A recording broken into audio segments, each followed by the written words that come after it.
Yeah. Let's see the starting lineup.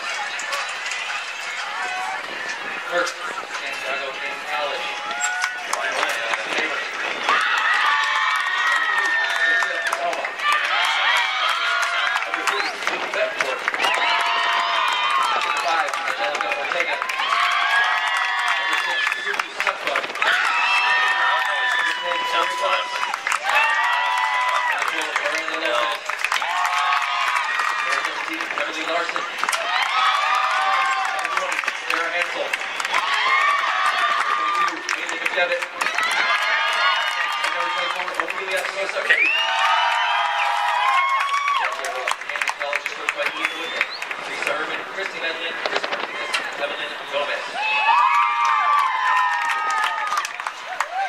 Make sure to start the clock, because if nothing else, I'm going to have it on the field, and I'm just not going to have a crowd mic up.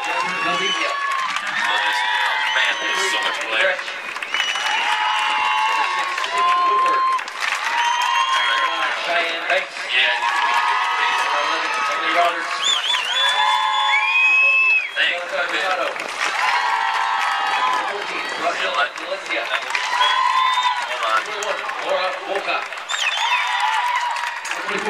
Boy. I'm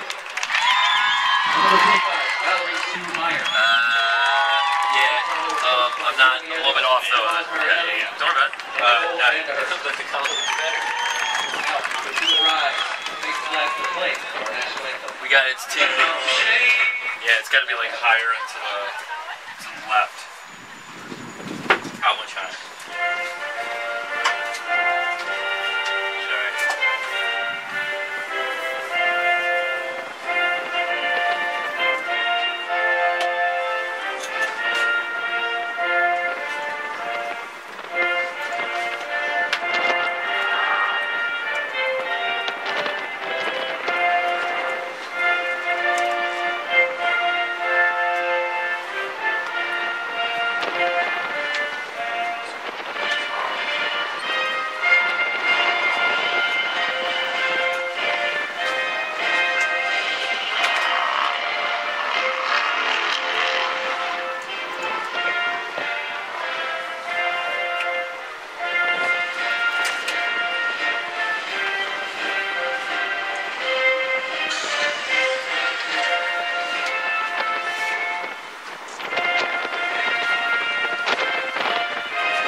And good afternoon and welcome back to Ventura College. We are started with the women's soccer final here in the 3C2A championships on SoCalCollegeSports.com. We do apologize having some minor audio difficulties, but wanted to maintain picture for you.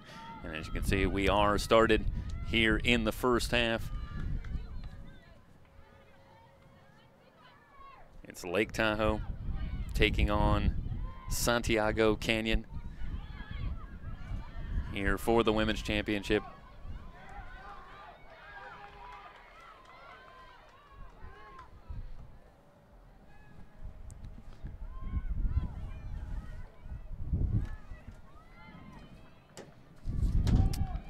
Jeff Stoynoff with you, and rejoined by Greg Aviles, head coach at Fullerton College. And Greg, welcome back. You should be indoctrinated into these sometimes technical difficulties that we have here, so yeah, may as well get a first-hand look, and here we are. But we're started now, and Santiago Canyon trying to finish off what would be an incredible run this year. The numbers that we covered on Friday are just spectacular, but 23-0, untied on the season and barely challenged. But they'll have a very tough opponent here, Lake Tahoe, who also is undefeated on the season. Yeah, you have two teams that have had a great run, I think. Two great teams going up against each other, had a great run this year, both undefeated, and showing even on Friday, stylistically very similar in their organization and how they look to play. So it should make for a great game.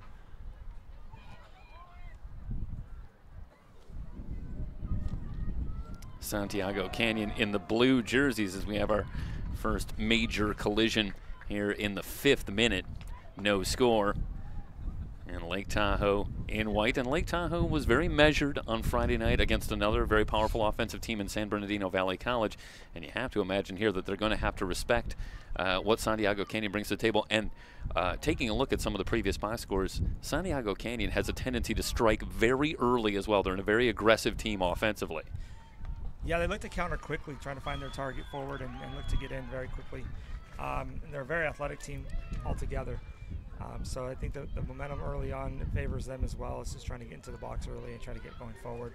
But just as the same, Lake Tahoe seemed to show a lot of poise and a lot of organization in their tactics on Friday against San Bernardino Valley. So we'll see how this play out. It was a goal in the first few minutes of the game on Friday night for Santiago Canyon that staked them to a 1-0 lead. They would go on to make it 2-0. They did give up a very late goal against San Joaquin Delta. That broke a string of over 800 minutes without giving up a goal. So this team can put goals on the board, to be sure, but they also play very, very good defense. But it was an early strike that gave them the advantage. Meanwhile, for Lake Tahoe, they needed to get into the second half before they finally broke through against San Bernardino Valley, but they finished off the 2-0 victory.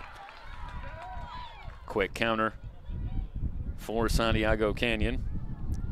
Bethencourt, who had the goal in the first few minutes in the victory Friday night, just chips it in, and it's an easy play for Claudia Janice. And Janice figures to have a busy day potentially in goal, but she was outstanding in the victory over San Bernardino Valley. A couple of very, very big saves.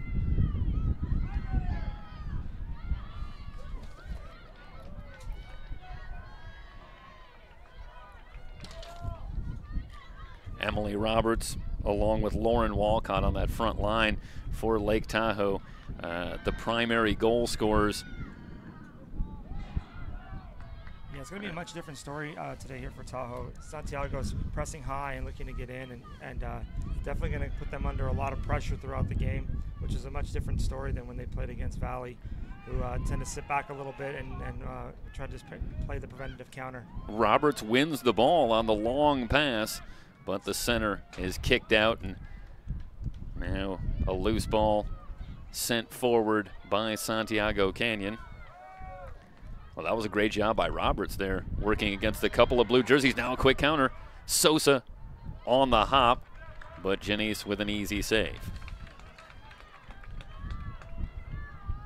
Meanwhile, on the other side, Santiago Canyon has a number of options, of course, this season, but Ophelia Sosa in that center forward spot, it really all runs through her.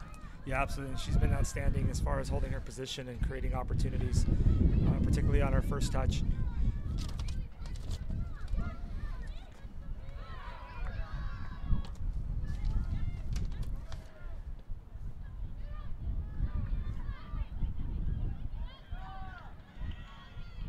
strikes me as I watch here that Santiago Canyon still very aggressive defensively as this ball slips through in a possible counter.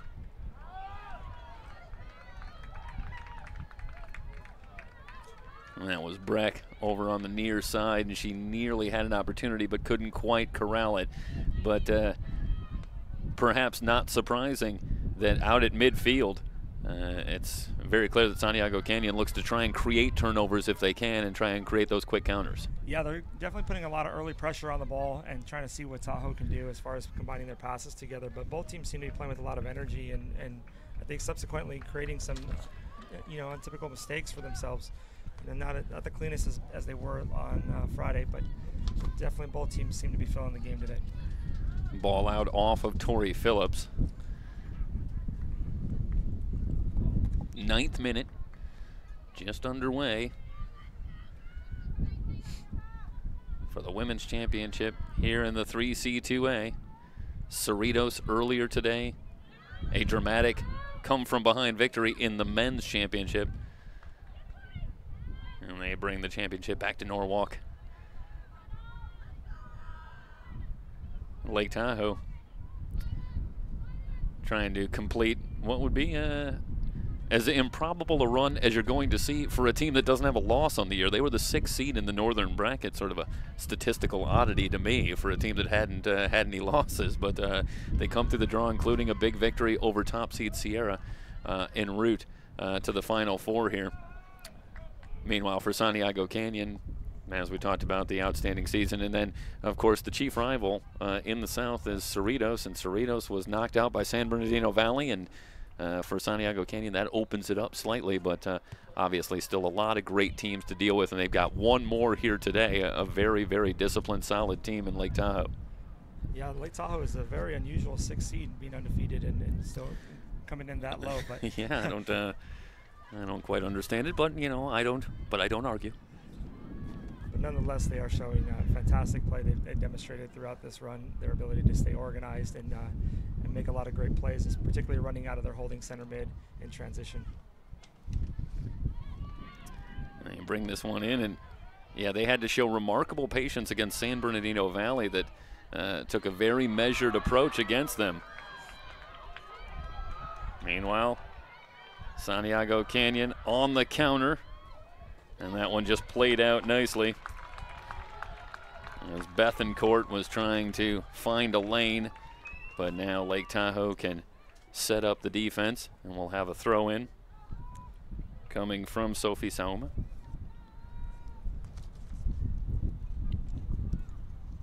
And there you get a look at Claudia Janice in goal. A couple of big saves in the victory Friday night. And she'll be challenged here today as well. Near turnover. And a hard drive, but well wide. Haley McDevitt on that back line, and McDevitt just moves up and lets go from about 40 yards there.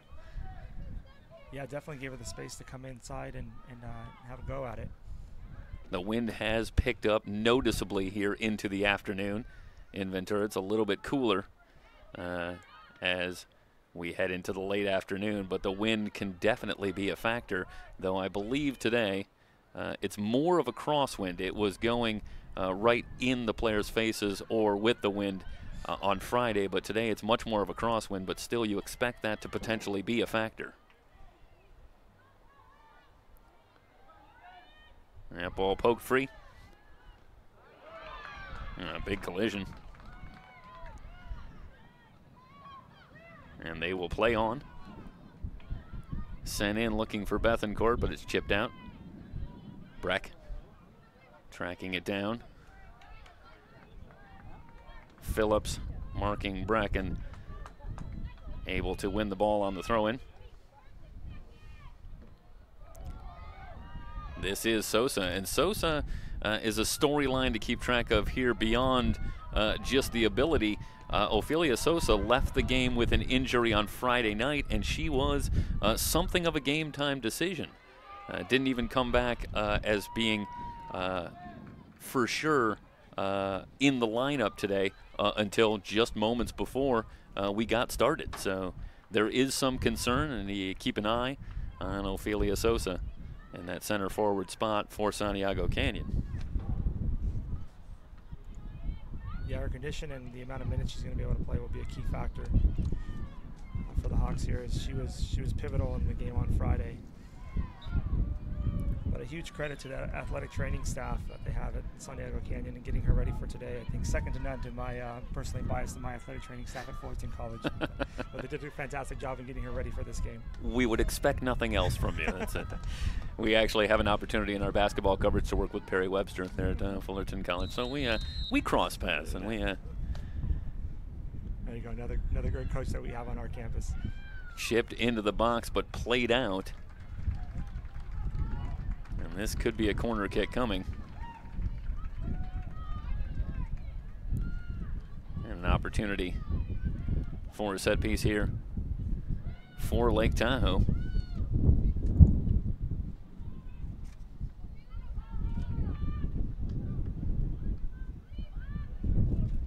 Interesting enough, we didn't get a lot of looks at Lake Tahoe's set pieces, but it was the set piece goal late in the game that Santiago conceded.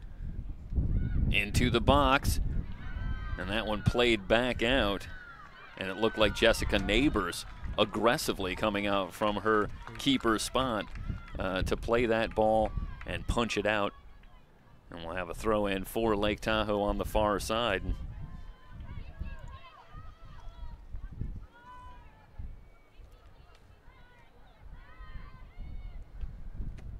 One timer, they try to switch the attack, and Breck able to control.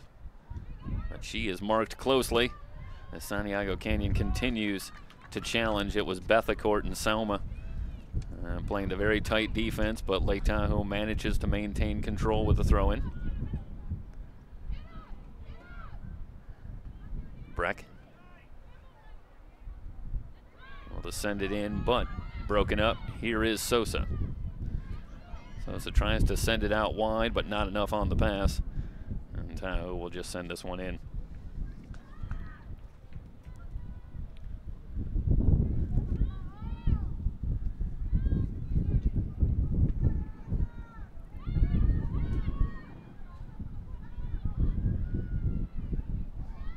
High bouncer played ahead to Phillips. That one played out. Yeah, already that Tahoe line seems to be very busy. The attack down the line. Yeah, Madison Boyd able to just manage to chip that one out of play. Centering pass and easy interception, and Tahoe now starts to mount an attack, but they give it up.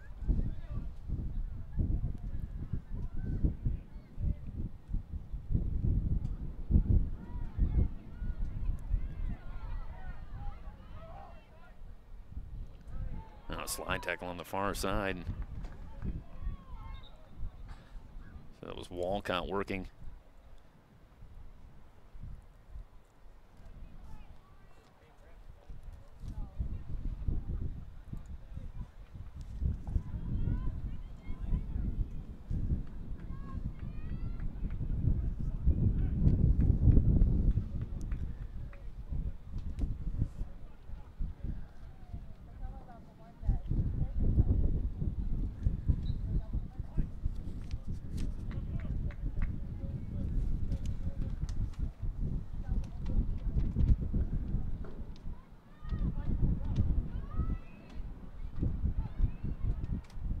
Battle on the far side, and Santiago Canyon able to keep it in. See if they want to switch the attack here, and they will. Bethancourt moving toward the middle, looking for a lane. Outside to Phillips. Phillips wants to center, plays it off of a Tahoe player. Now does center, almost had Sosa, the one-timer. Still alive in the box. Sent back out. Big time opportunities.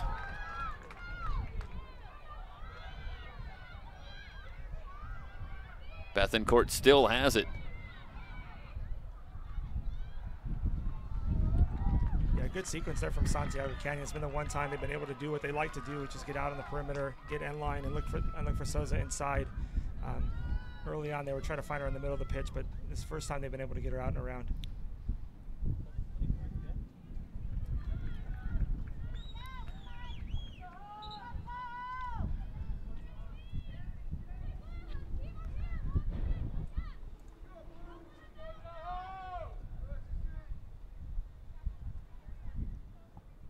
in the 18th minute.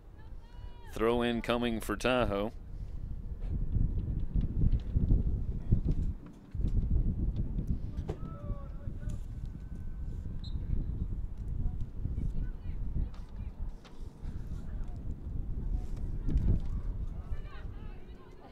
Still loose. This is Palencia.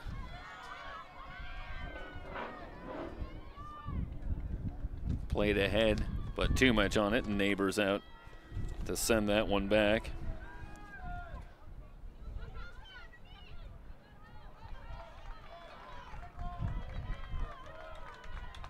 Well, the early game here has a feel a little more physicality than I believe, certainly in Tahoe's first game against San Bernardino Valley, that I think was much more of a measured contest with the teams being very compact defensively for much of that game.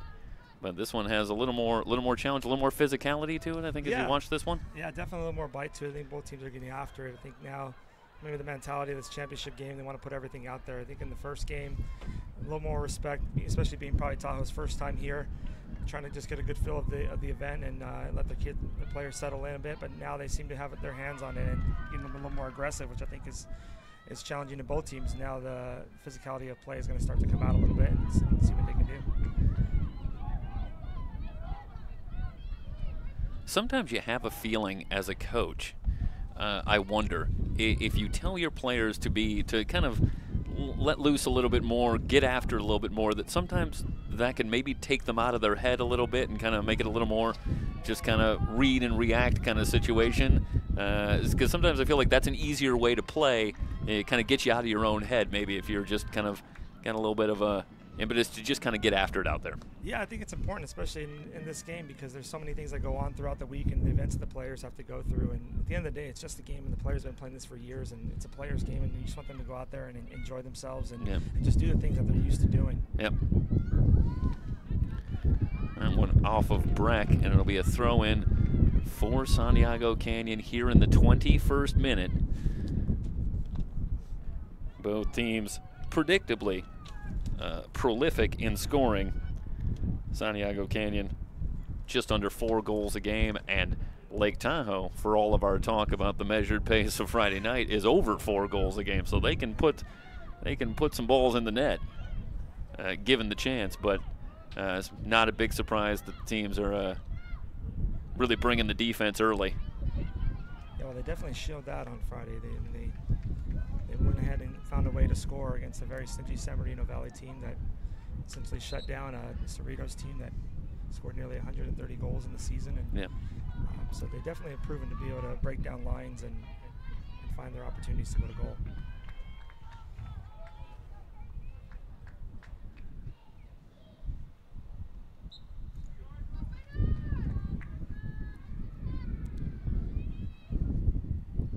Throw in coming for Santiago Canyon.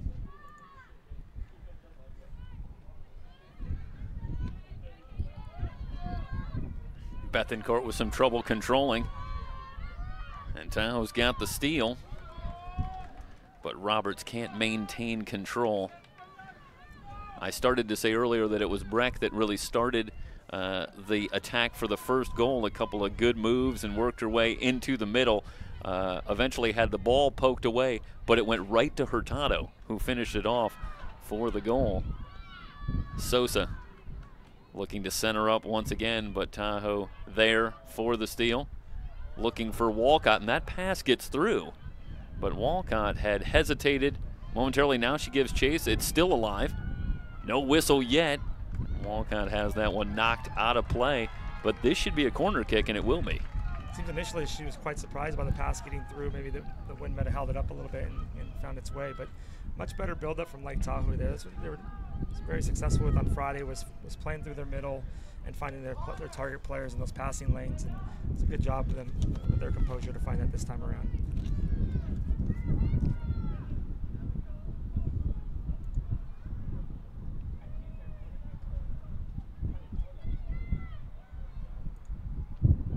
This one high in the air, header, still in the box, rebound out front and cleared out. Phillips able to send it out for Santiago Canyon. Pretty good look on the chip from the corner, and that ball was live right at the goal mouth. This one going to be sent out on the far side. Into the 24th minute. These deep-throated balls, Santiago's got to really be careful with this because it's causing them to have to drop back, which is leaving Suze up top by herself with no support, and that could be pivotal as she's going to have to be working a lot more than she probably wanted to today. Sosa redirects to Bethencourt. Santiago Canyon wants to set up a challenge, or I should say an attack, and they give up the ball, and Sosa, meanwhile, is down on one knee in the middle of the field for Santiago Canyon, and it appears to be the leg again. I believe it was the right leg on Friday night, and we'll see if a substitution is coming, and you have to believe there will be. Meanwhile, a free kick is awarded to Lake Tahoe. As I'm watching Sosa, I don't see how she can continue, at least right now. Boyd will handle the free kick. Yeah, it appears that there's already a sub up for her looking to come in.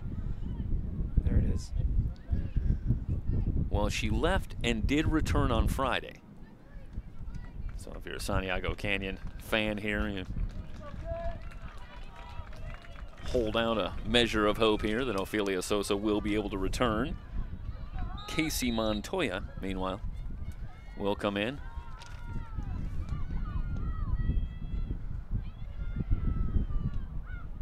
Chipped into the box and cleared out. Well, hey, listen, we've been covering the men's championship all week, and Golden West came within an eyelash of a championship here, and everybody who was scoring this weekend had no goals on their for the season, it would seem. So you just never know who the hero is going to be. You got your top players statistically on the season, but anybody could be in the right place at the right time and make something happen. Meanwhile, yellow card coming. This is going to go against Santiago Canyon. It looked like Tori Phillips. So Lake Tahoe will have a free kick. Yeah, these moments is where you're going to want some of your other players to have to step up, because in the scouting reports, most of the opposition coaches are going to look to who the key players are and make game plans for them, but it's going to leave opportunities for some of the other players to excel. So if you can get some momentum in their favor, that will be pivotal in this game. Boyd looking far post, and a whistle. This will go against Lake Tahoe, and it'll come back to Santiago Canyon.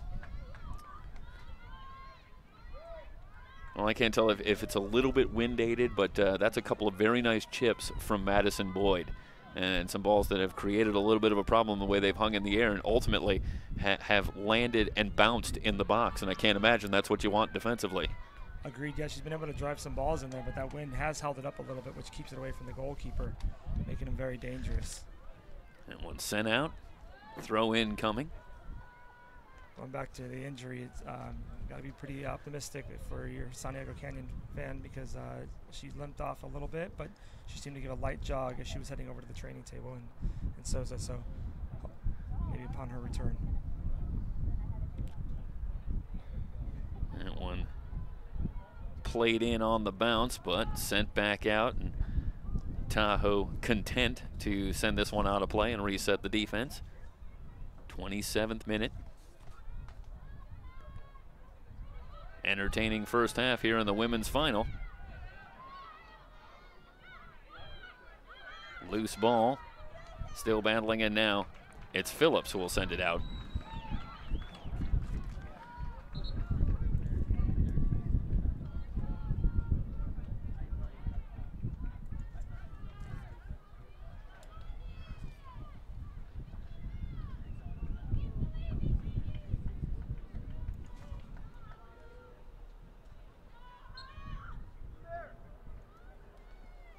Some substitutions coming on, and meanwhile we'll have a throw in for Tahoe.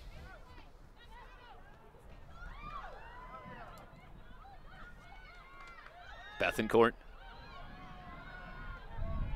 loses it.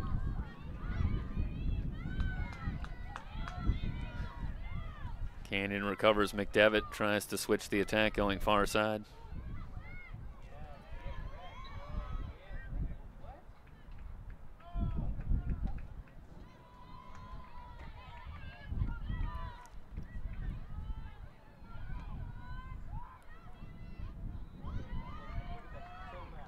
Walcott tries a lead pass, but well out in front. No chance for Roberts.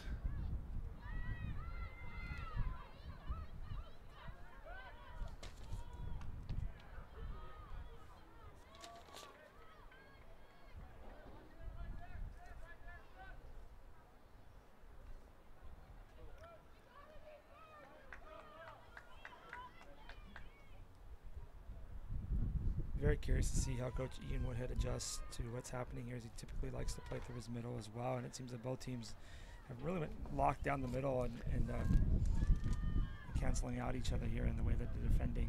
And so the play has been having to stay on the outside, but I'm curious to see how he would look to get involved. Well, both players have really, arguably, their most dangerous player offensively playing the middle. But there are some opportunities, certainly, on the outside, and you look for someone like Luli Bethencourt for Santiago Canyon, or perhaps Lauren Walcott for Tahoe playing on the outside. This is Bethencourt. Bethencourt starts a drive, looking for a center, but the help comes, and it's knocked out of play, and a corner kick coming.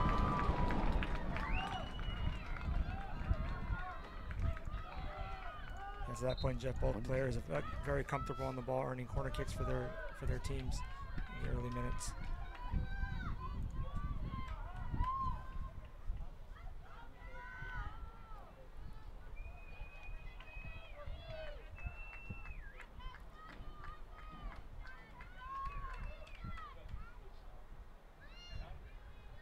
So we'll have a substitution just in time for a corner. Kendra Korth, top of the box, and Tahoe clears it, not all the way. Over to the far side. Hard drive blocked up front. One timer, just over the crossbar.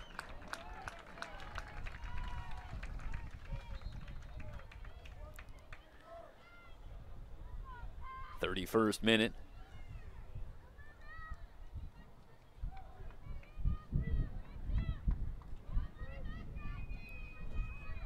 It would seem the first 2/3 or so here, a little more ball control for Santiago Canyon. But of course, everything can change on one counter. Clean steal. The ball sent out.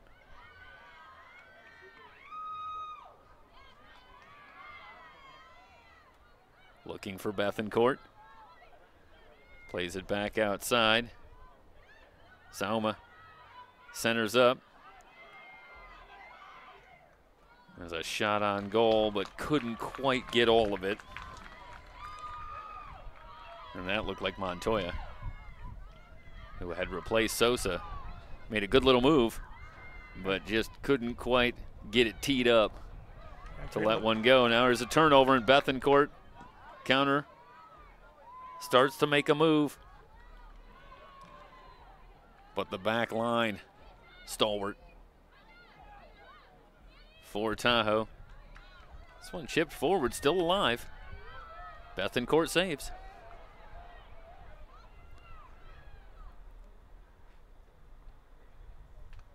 Played out in a throw incoming. Yeah, the Hawks are doing a great job holding the majority of possession and keeping the ball on their side of the field. But I think for Tahoe, they're looking to just try to stay organized and weather the storm, so to speak, and see if they can maybe settle down in the second half. Chipped in by Coworth, and it's too strong. Goal kick coming. Well, listen, if you can get into the second half and you're still tied with Santiago Canyon, you're doing something that not too many teams did this year at all. So I imagine for Ian Woodhead, that's a little bit of the plan here. Yeah, I think it's to make sure you make the game manageable and don't make any early mistakes. As much as you want to get on the early attack, you want to make sure that you're staying in your game plan and maintaining rhythm and possession. But hopefully, as this game starts to open up, I think both teams might be able to find some more continuity. And you imagine there's a sense of a feeling out process here between a couple of teams that don't have a lot of experience playing each other. It's played out, and a throw in coming. Absolutely. You can both see them giving it all they have to test each other and to see what they can get in with, just picking their moments. Neither team wanting to concede early. So definitely strong in the defending side, but definitely not shying away from taking their chances to go forward. 50-50 ball. Bethencourt quickly surrounded. Poked free. And Palencia back to control.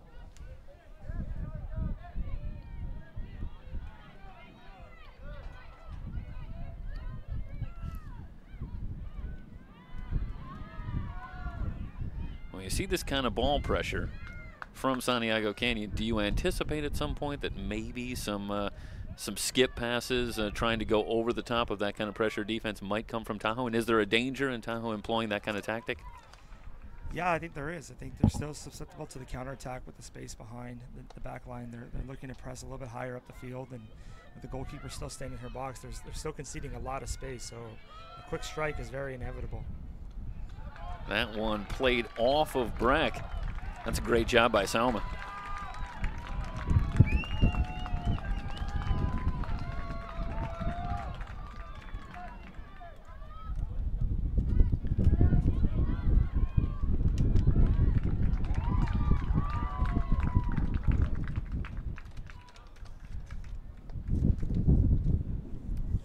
Fifth minute.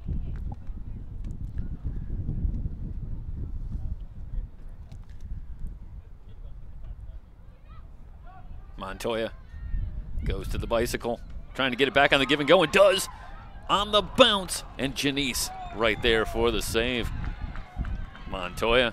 Yeah, a bit of an unlucky bounce there for her. It just came up a little bit high, but yeah, had to play that one on the hop, but she got some foot on it. Yeah, she did. But Janice well positioned. Bethencourt tries to redirect into the box, but nobody home. 36th minute.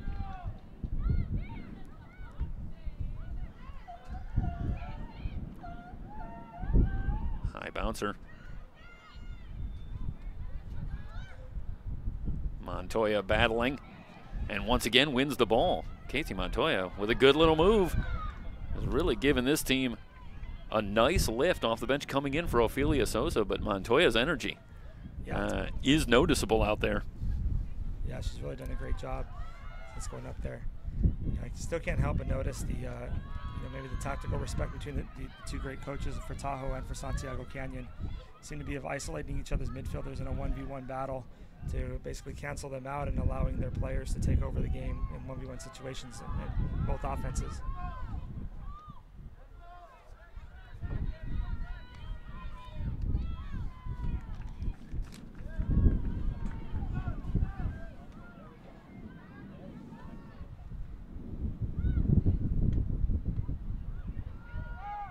This one kept in.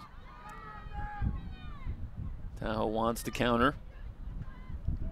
Palencia. This is Walcott.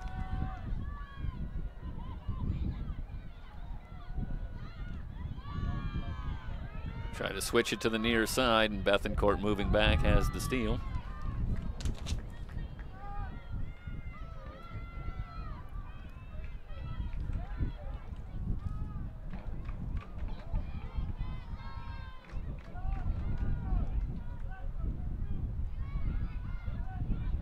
Breck and Salma continue to battle. And that one off of Breck, and Salma will have a throw-in. 38th minute. And if I was like Tahoe, I'd really definitely try to find Palencia. She had a great game the night and moving the pieces around, and is really a great distributor of the ball. And they haven't found her as quite as much today as I think they probably would like to.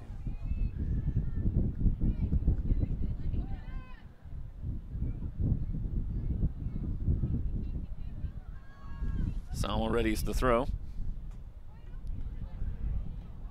And that one poked away. Boyd. This is Breck. Boothman sends it ahead looking for Roberts. Played back out. Quick counter. This is Montoya. But Boyd able to get in there, poke it free. Looks like Palencia is being marked by Ortega, if my memory is right, Angelica Ortega.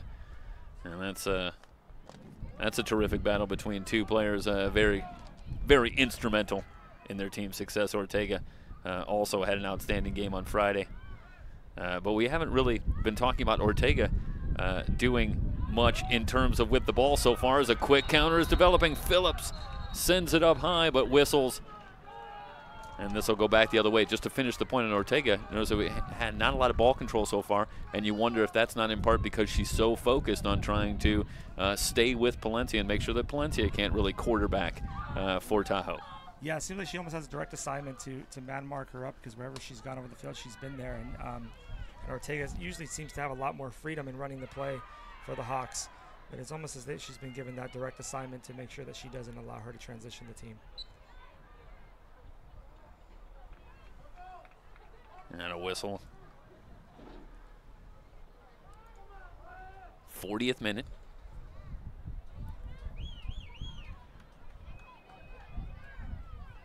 And a free kick coming.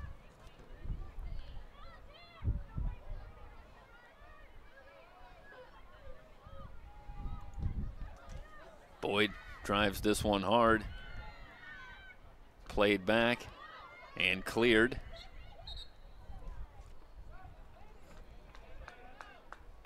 And we got another whistle. This will go back to Santiago Canyon here in the 40th minute.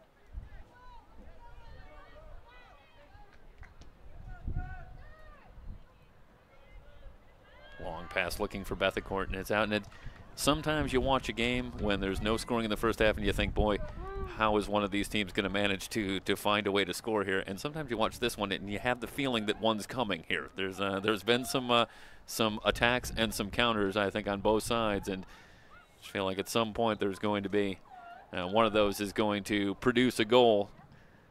And just another way of saying that this has been entertaining. It's been fun here in the first half with these two teams, and doing a good job moving the ball. Yeah, it's been a great start. Both of them looking offensively to get forward and move the ball very quickly to want to counter. But you can definitely tell that they've been well prepped and brought a lot of energy since the opening whistle. But it definitely will come down to the halftime adjustments, I think, between the two coaches, as both have been shown to be very good tactically.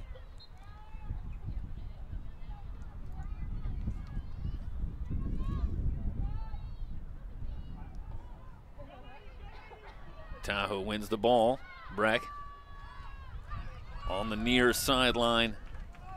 And the pass just out of reach.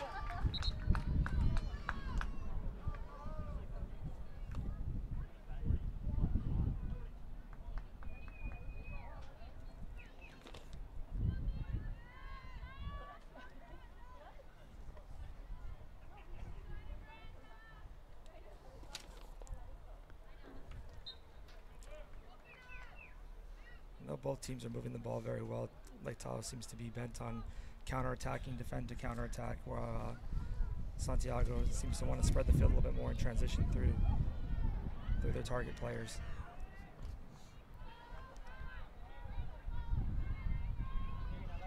This is Palencia. You see Ortega right with her. That pass intercepted.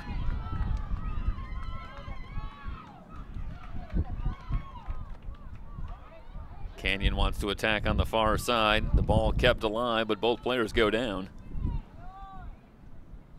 Yeah, to that point, Palencia can keep finding some movement off of it. Ortega has also a primary offensive job of finding the ball, so she tends to leave the mark a little bit. So Palencia can kind of open up and find some space. She might be able to get her team into rhythm. Coworth. Check that. That was Emily Larson.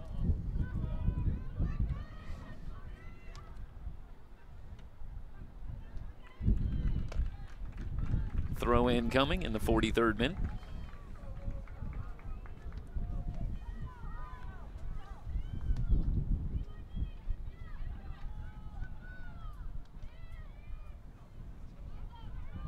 Lob pass ahead looking for Bethencourt. Bethencourt wins the ball and centers, but it's cleared out.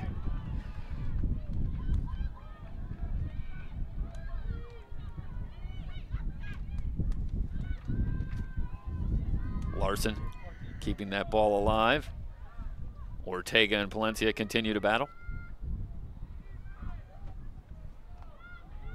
Tahoe wants to counter, but the pass out of reach. This will be a throw-in coming for Santiago Canyon. I think you have to be impressed with the feet and the body control of Luli Bethencourt on that on the near side, on that attacking position on the outside for Santiago Canyon. She's won a couple of 50-50 balls and kept some plays alive. Yeah, absolutely. Definitely seems to be very comfortable with the ball, and great composure in holding the ball and allow her teammates to get forward and find their runs. Plays a pass, and this one out of play and off of Boyd.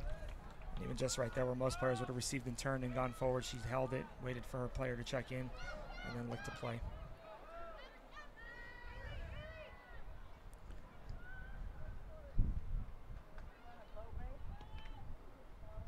McDevitt lobs the far side. Tahoe looking to set up. That one poked away. Ortega wanted a call, didn't get it. Yeah, it's moments like this, and Tahoe really has to start to look to get up the field here. There's a lot of space in behind their front runners, and it's just kind of keeping them locked in. Yeah, since the very early going, where they did a couple of times, they've had a lot of difficulty challenging the back line at all with anything here in this first half.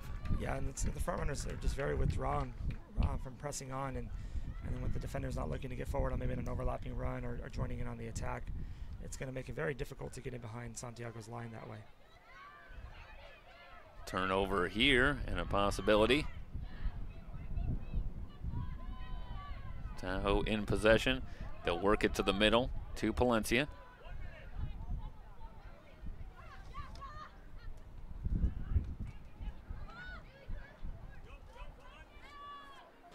And a lot of that, again, could be a halftime adjustment. Maybe both teams just wanting to look to settle in the first 45 minutes and just keep it at level. Yeah, Wakeling trying to split defenders there, gave it up, and now Santiago Canyon. Here as we move into extra time in the first half. Long pass off the mark.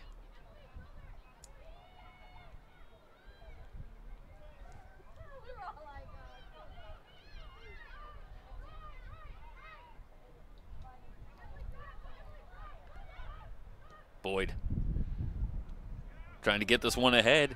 Still loose. Larson plays it outside and now back out. But the one-timer sent into the box, and Neighbors will let this one go and have a goal kick. That was a bit opportunistic. First half in the books. No score at the intermission. It's the women's final in the 3C2A Soccer Championship here on SoCalCollegeSports.com.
Getting ready for the second half.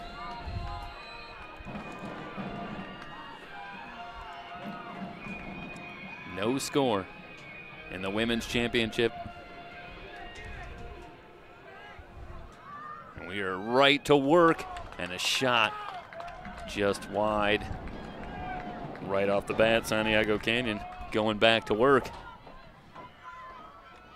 Yeah, really picking up right where they left off and just continuing the attack. And see the addition of Sousa back in the game.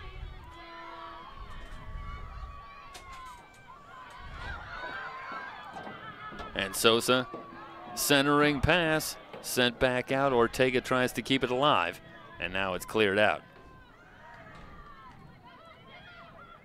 Well, right away, you talked about adjustments, and another long pass, and Sosa meets Janice. But you talked about adjustments at halftime, and right away it seems that Santiago Canyon able to get a couple of shots from close range.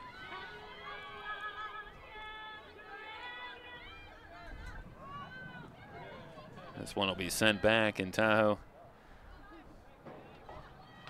just content to clear this one away. Yeah, I think seeing the injury to Sousa, that it's going to be very critical for Santiago to get a couple early strikes here, not knowing how much she's going to be able to go.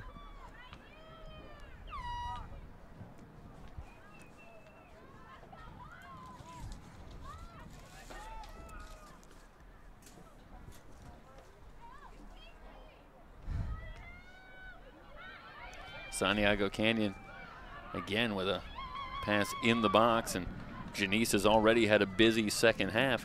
They outshot Lake Tahoe 7-1 in the first half, and they've extended that lead here in the early going of the second half, but we still have no score. But at what point, if you're a Tahoe supporter here, are you a little bit concerned about the inability to really get anything in the way of offense going? Yeah, I think you got to be a little concerned early on, because one of the adjustments I already see is through Ortega. Ortega's finding herself a lot more mobile than she was in the first half, getting on the ball just about on every buildup that the Hawks have had. And that's going to be very dangerous as she's looking to get forward.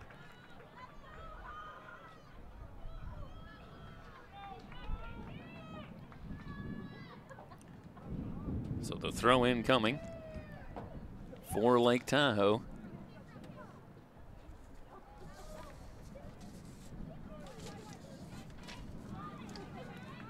Sent right back out.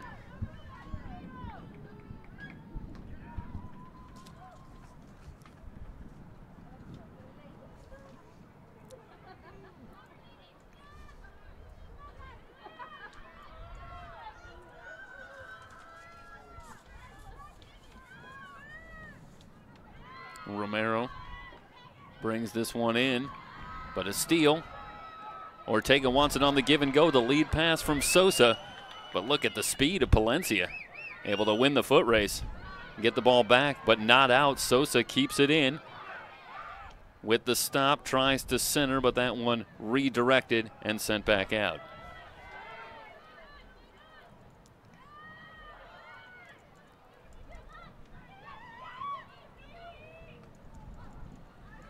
Yeah, again, for Tahoe, this could be very dangerous if the chess match continues to be between Palencia and Ortega, but Ortega's already found herself very mobile, which is going to be problematic for Tahoe if they're not able to find Palencia in transition.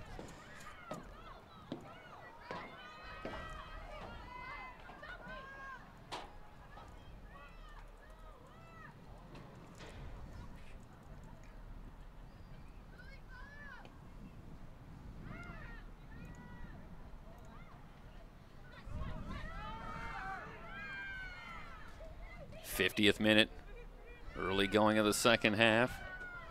Montoya trying to catch up, but runs out of room, and so go back to Lake Tahoe, and already seen the give and go work and nearly work here in the early going of this second half, and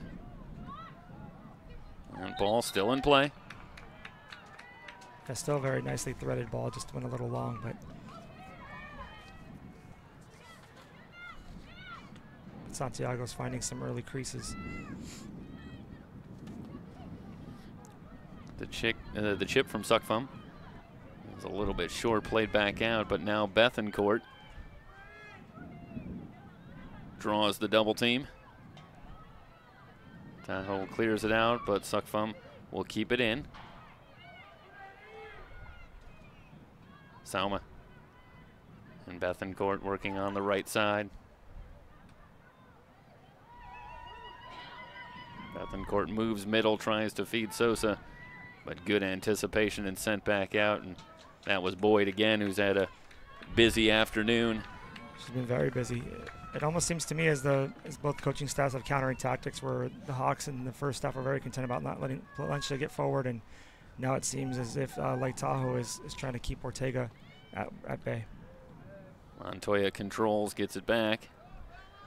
That one slips by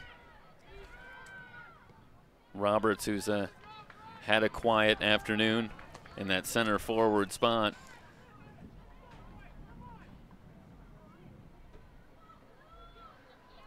But Roberts is the one that ultimately you feel like they're going to try and free up if they can. She's the leading goal scorer for Lake Tahoe on the season. With a team with over 100 goals, that's an achievement. That's an achievement worth noting.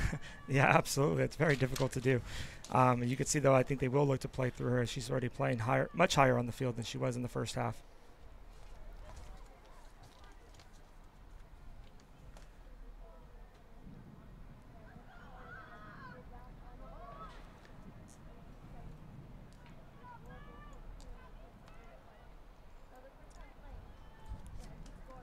Well, it was a highly dramatic finish in the men's final this morning. And we look like we might be heading in that direction here in the women's final. No score. Lobbed into the box and Janice out. So the news obviously coming out of the locker room is that Sosa is back on the field for Santiago Canyon, battling a leg injury, but left the game and has returned. And this is Sosa, marked by Boyd, who wins that battle and sends it out. Well, push in the back and gonna have the foul call, and Phillips went down, and that brings a free kick for Santiago Canyon from about 50 yards out. McDevitt will take it. And if you're the Hawks, to keep Sosa in the game, you're really going to rely heavily on Ortega to make sure she does the workload in behind her so that she doesn't have to keep coming back and tracking as she had to do early on in the first half, which ultimately I think led her to go out. So I think if Ortega can continue to stay busy in behind her and they can keep Sosa high up front and stay minimal on the work to just layoffs and turns, I think she'll be very productive in the second half.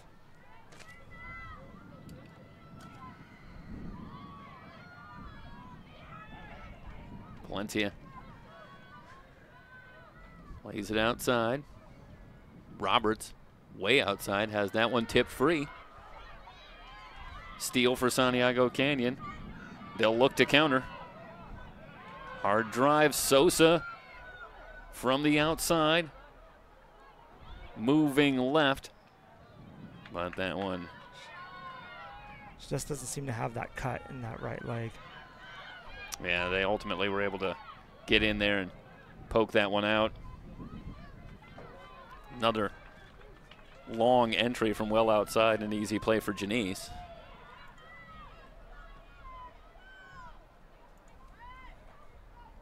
A little less wind here in the second half. It's calmed down just slightly.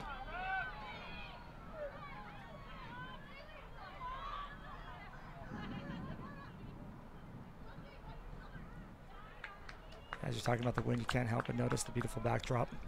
The Channel Islands right behind the field here as the sun starts to set.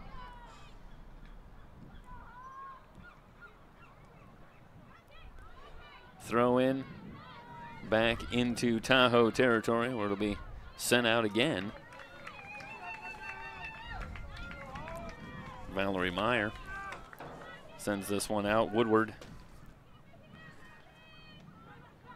quickly brings it in. Big collision, and that brings a whistle. Ortega fouled, and direct kick coming. A little more of a dangerous spot here. Phillips will bring this one in. It is, and the Hawks are very dangerous on set pieces, and this could play into their favor a little bit, ball holding up.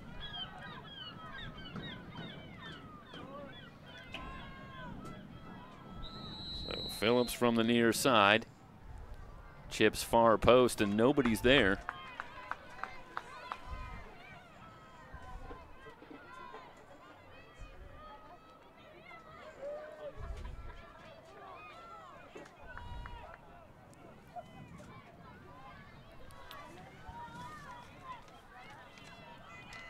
Goal kick, again kept in by Santiago Canyon, and the second half is having largely the same feel as the first 45 minutes.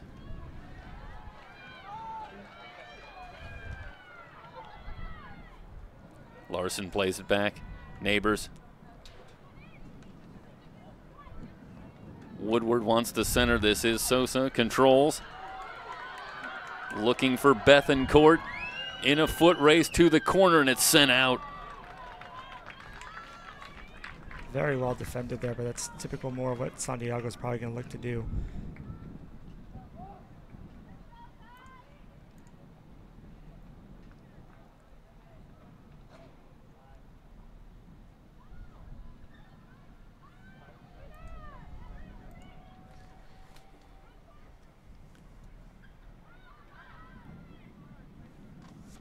Throw in coming. Santiago Canyon, 57th minute. Still no score.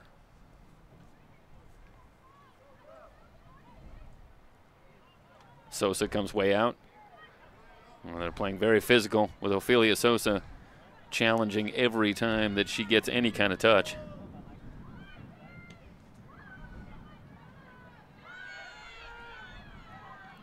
Larson. Sosa slips behind, chases it down in the corner. Tried to center that one, but over the crossbar, and goal kick coming for Janice. And that's where you see in those longer stretched out runs where she just, her leg maybe holding up on her a little bit. You see it starts to tighten up as she tries to make that turn or make that last bit of a plant. Right, and if you get there maybe a half a step or a full step sooner, you've got a whole different angle to try and center that ball. She was really pretty much right on the end line when she tried to get that one back to the center. Yeah, absolutely. She's even shown deceptive speed as well. So there's a touch pass from Ortega, but Sosa not on the same page. Ortega trying to drop that one ahead and let Sosa chase it down, but not happening there. That's where you're going to see the adjustment between the two. They're probably used to that ball being very effective, knowing Sosa's legs are able to go, but in this game it's going to be a little bit of a different story. She might have to look to play to her feet a little bit more. Another foray into Santiago Canyon territory. Something of a rarity, and now Tahoe will have a throw-in on the far side. See if they can set something up. Muster an attack here in the 59th minute.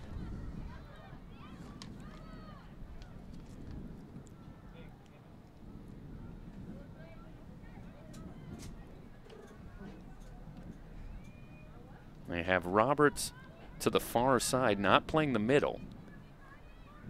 And this is Roberts, who will receive this throw in and get it outside. Canyon continues to challenge. Now a hard drive. Centered up. Tried to feed it outside, but the steal for a Canyon, and they'll send it back out. Well, they got it into the middle in attack position, Greg, but weren't able to produce the shot. Ortega and Palencia continuing to battle and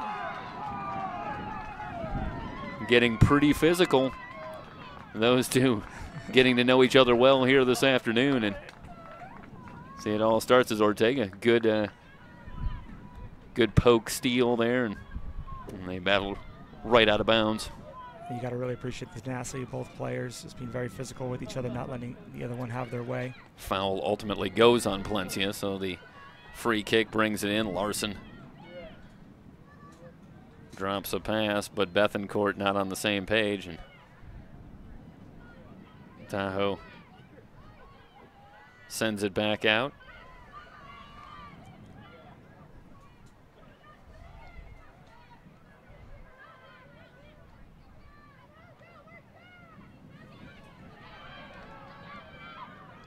last substitution, Tahoe made a tactical change of changing out their left back, maybe to kind of isolate Betancourt a little bit and see if they can stop her.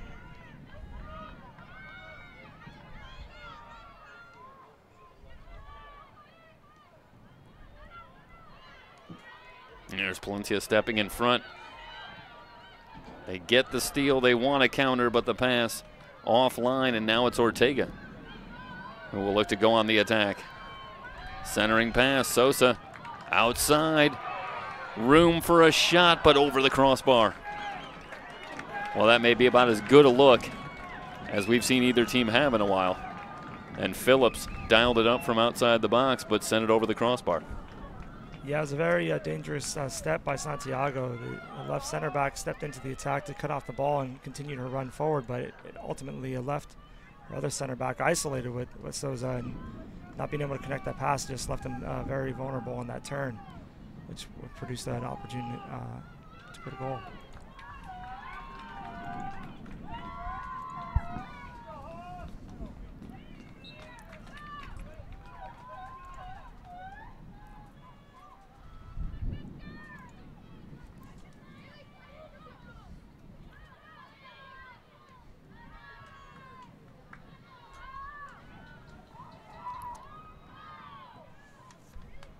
Sixty-second minute.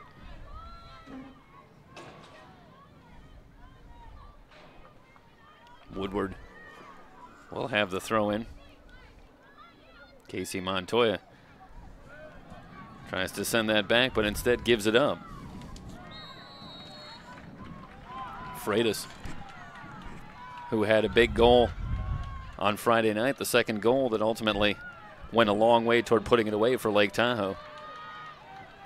Came on a rebound deep in the second half en route to the 2-0 win. Boyd will come all the way up, take the free kick. Chipped near post. Neighbors able to make the save and then takes a shot.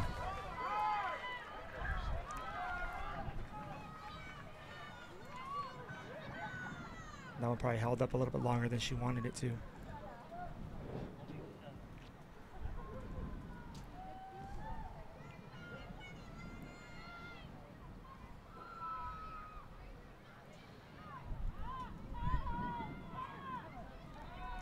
Jessica Neighbors gets this one away. Redirected into Tahoe territory. They try the lob pass, again looking for Betancourt. Draws a quick double team and the steal for Tahoe.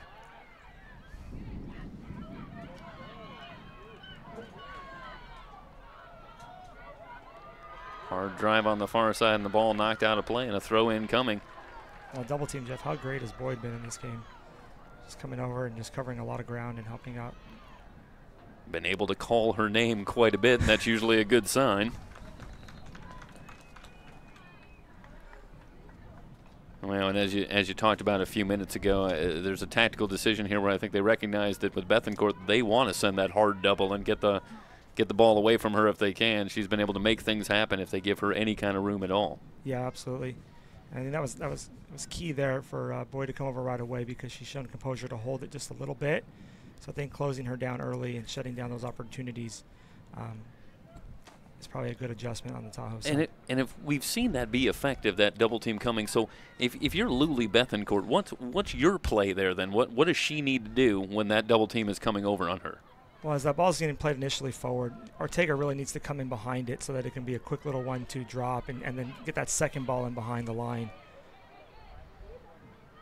And this is Ortega giving chase. Palencia right there. And they're saying that was, now the whistle comes in. Is this going to be a free kick with the call going against Palencia?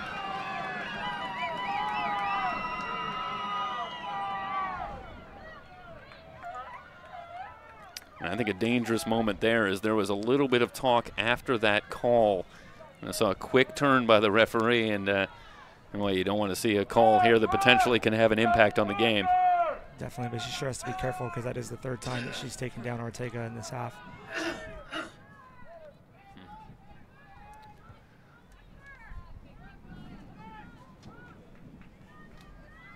So free kick coming.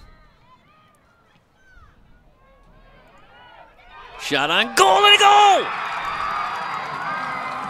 On the center from Coworth.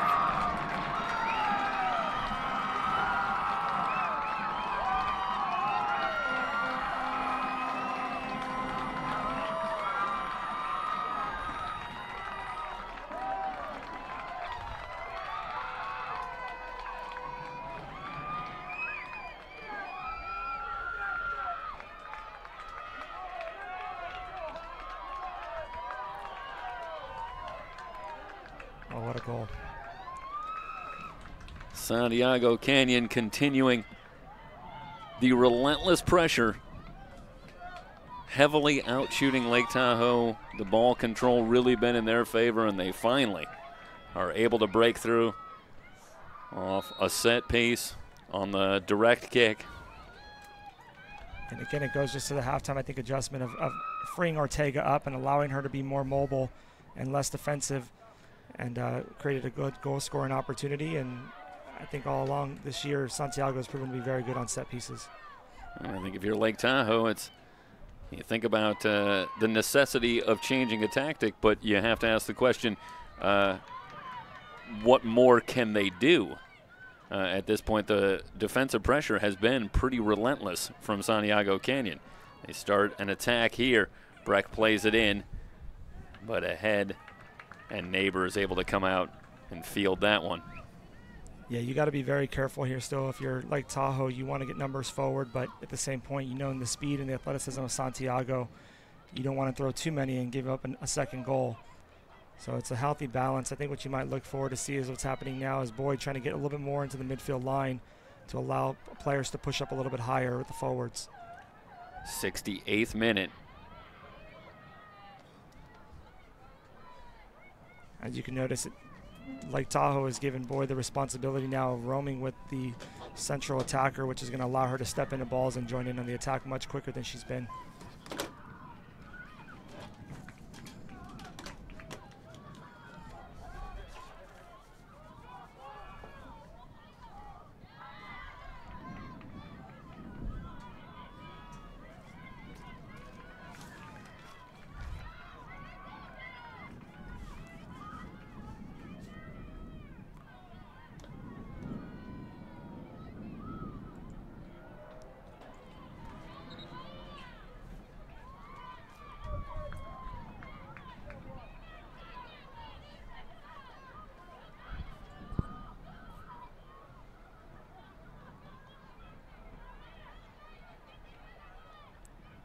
A throw in for Santiago Canyon on the far side.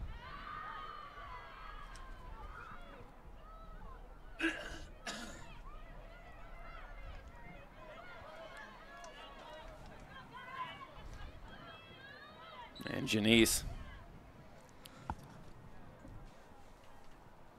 will have the kick.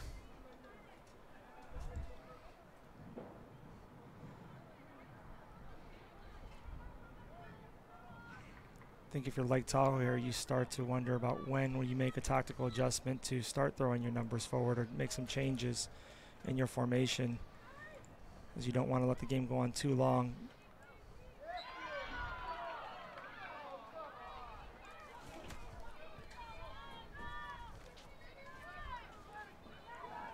McDevitt from Coworth here in the second half, and it's 1-0 Santiago Canyon. It was a crowd in front of the goal, and it was McDevitt who was able to direct that one in on a terrific entry from Coworth. You see Tahoe starting to press forward, Greg, and that's obviously no big surprise. And 70th minute. Yeah, anyway, now that you can start to see both outside backs getting forward and flanking. It's just a nice way to get those extra numbers. They're going to need to start to overload Santiago's defense a little bit to create some chances. Well, it's good news, bad news if you're Lake Tahoe. The bad news is this is a team that you're trying to score against that went over 800 minutes without allowing a goal. But the good news is they did just allow one late to San Joaquin Delta, so it can be done. Delta got on the board late in the second half to tighten that game up, and Santiago Canyon held on, of course, Friday night 2-1, but there is some hope there. It can be done.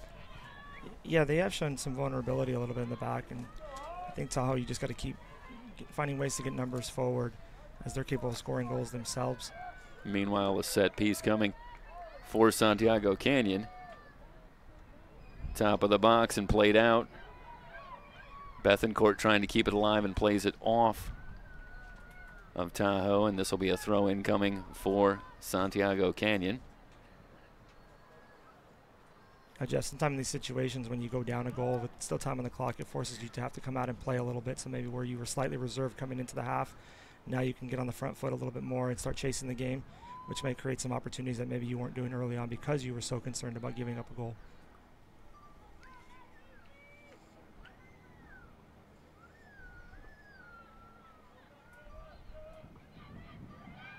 Held in by the Hawks. Played to the top, but slides through, and Janice right there. They were looking for Haley Dawson at the top of the box, and Dawson unable to control that ball and head back the other way, and now a whistle comes in, a player down.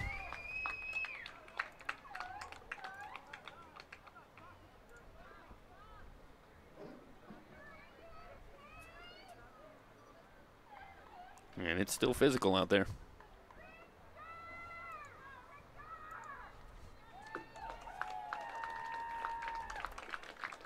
Ready to go in the 73rd minute.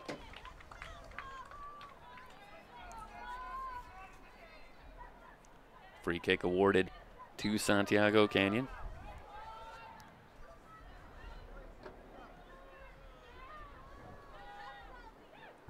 Woodward has that pass blocked, kept alive, but Canyon would reset.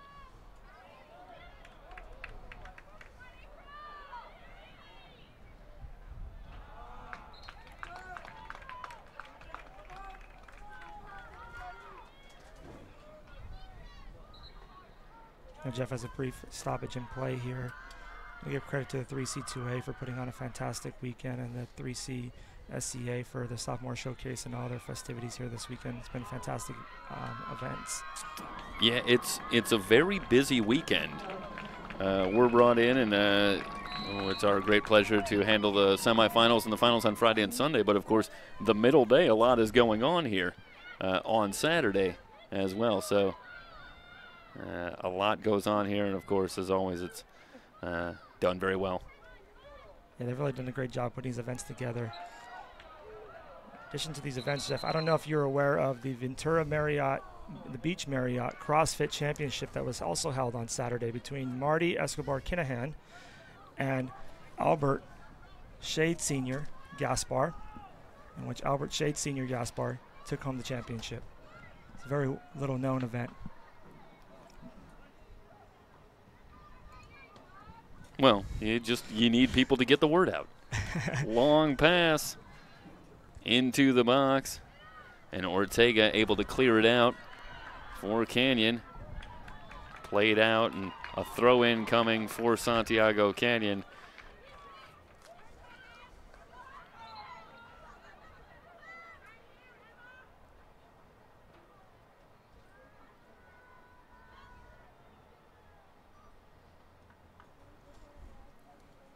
Well, I'm looking on the field, and I'm not sure that I see Emily Roberts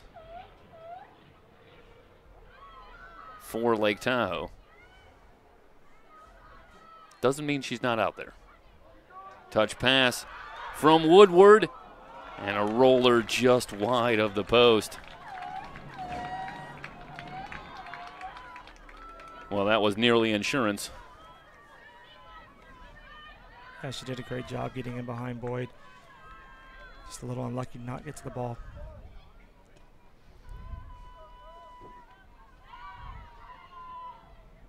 Montoya battling against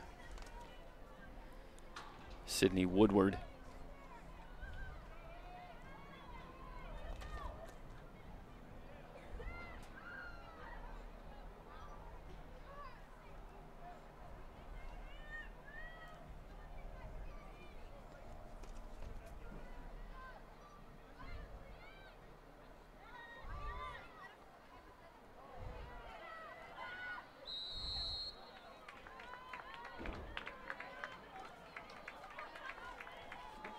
The whistle will give the kick to Santiago Canyon. We're in the 76th minute.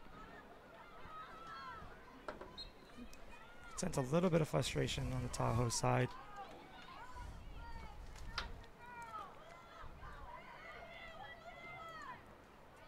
Well, I'm going a little bit by memory. Ortega able to redirect, and the lob wide of the post. And I have to go a little bit by memory. We do have the stats behind us. We can check it, but I think still one shot on goal today for Tahoe. And the attacks to start with have been few and far between, but then also producing a shot has been a considerable challenge. Yeah, it's been very difficult for them to get up the field. Montoya will have a throw in. Well, Santiago Canyon will.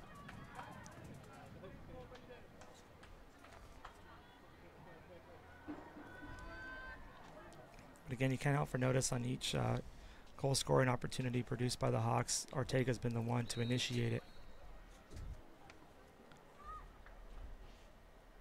Decidedly more active offensively in this second half. And one poked away and stolen.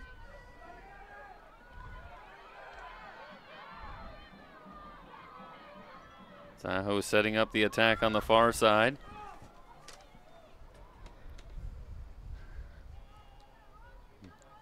And now Santiago Canyon can play it out and set up the defense. There'll be a throw in on the far side, about 20 yards out.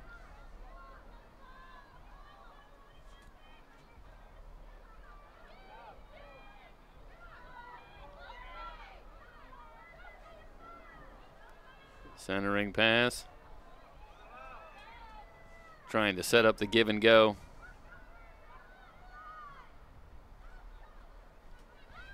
Now they send it into the box where it's cleared out. One-timer from out front blocked at the point, and you have a Santiago Canyon player down, and a whistle comes in, and this will go back to the Hawks. I believe that was Suki Sukfam who was able to clear that ball out, and now she's up. But again, you like to see like Tahoe get a little bit quicker out in transition. Allowing the Hawks time to settle in is only going to play to their hand of getting numbers in behind the ball. I think just a little bit quicker out in transition, get some numbers going forward, maybe find some runs into the box, might create a better opportunity for them.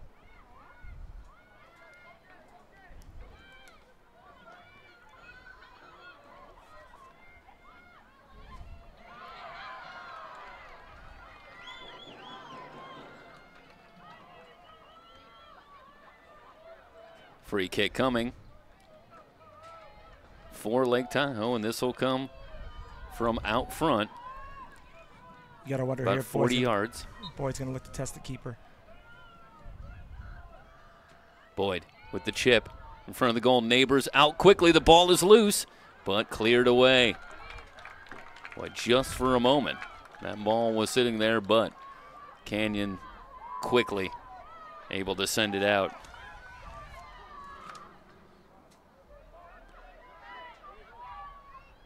50-50 ball, and Tahoe gonna maintain possession. The centering pass, Palencia. And again, Sukfam this time able to redirect to the far side.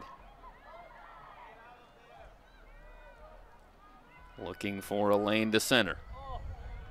Poked away and stolen.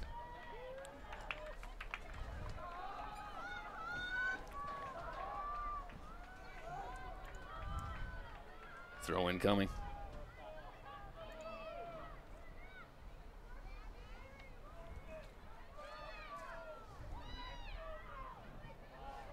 They try to switch the attack, and instead it's Canyon looking to set up the counter, but the lead pass too strong.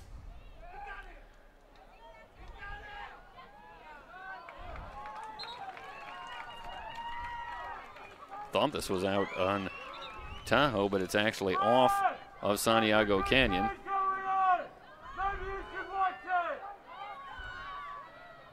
So the throw in coming. 81st minute.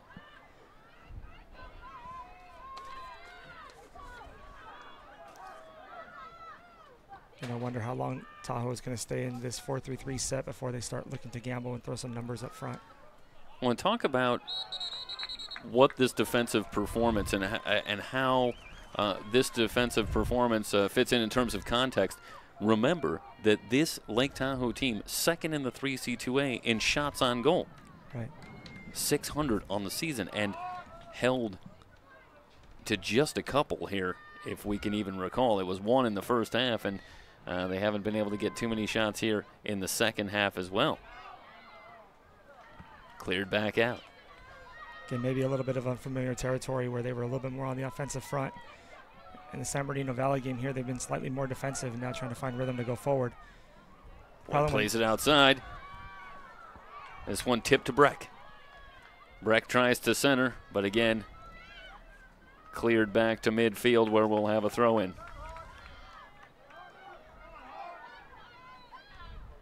Walcott gets it in. Ross Kelly lost the handle and sent back.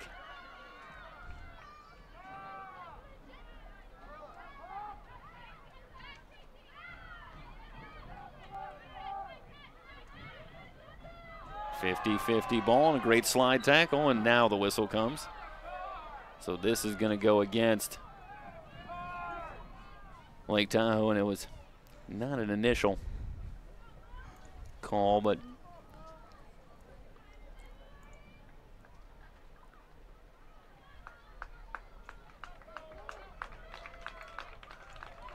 I didn't quite get that shot. Apologies. Free kick coming. McDevitt sends it in. Boyd with the header back out.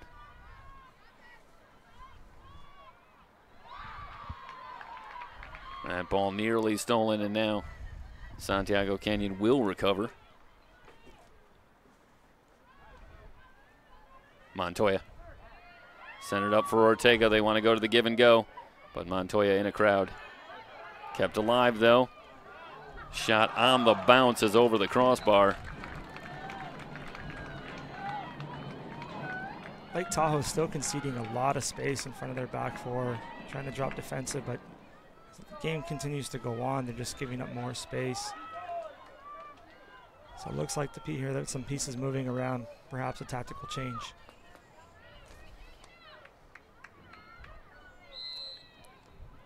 '84th minute, Janice will bring it back in.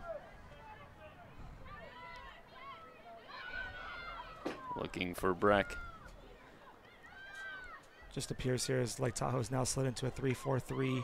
Ortega, and that one redirected by Tahoe, but just wide of the goal, and it's going to produce a corner kick.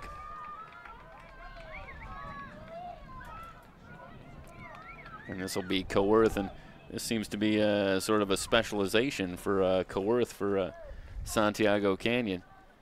Taking a couple of these free kicks and corner kicks, and one of them did lead to an assist on the lone goal.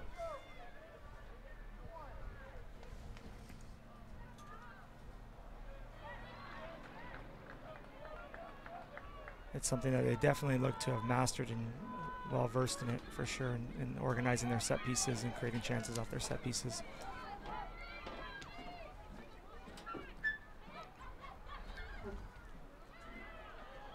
Freitas finds Palencia. They try to switch the attack to the far side, but it's chased down by Bethencourt. Another steal for Tahoe. On the attack. Suckfum steps in front on the pass intended for Breck. Cleared out. Now in these later minutes here, both teams have made tactical changes, like Tahoe slide into a 3-4-3 with a diamond in the middle, looking to push numbers forward, higher to Palencia. And Santiago seems to contend of maybe sliding into a 4-5-1, slightly more defensive with a withdrawn Ortega.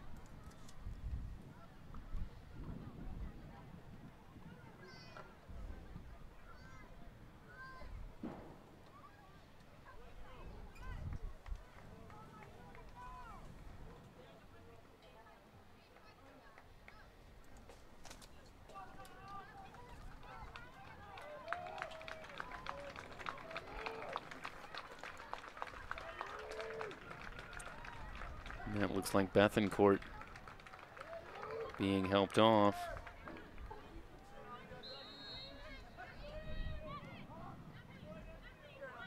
Yeah, it's never something you want to see. Freitas sends it back out. Myers pass. Intercepted. Montoya tries to touch it back to the middle. Still alive.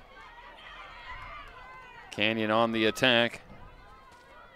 Or I should say, yeah, Canyon on the attack, and Gonzalez unable to split the defenders. But they still have it. Montoya again. And Tahoe having a time just clearing this one out, and now they finally do.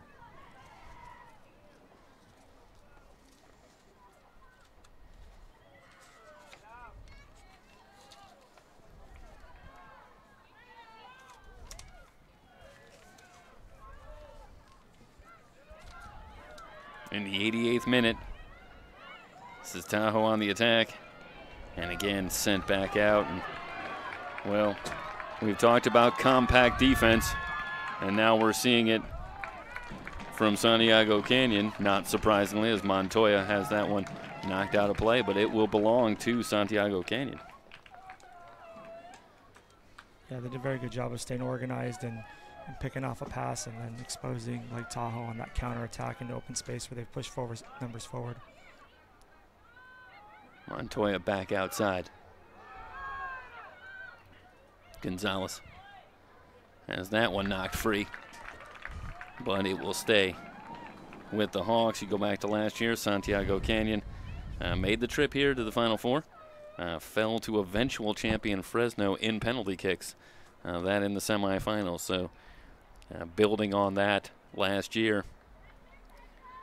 Before that, they were here in 2014 as the top seed in the South.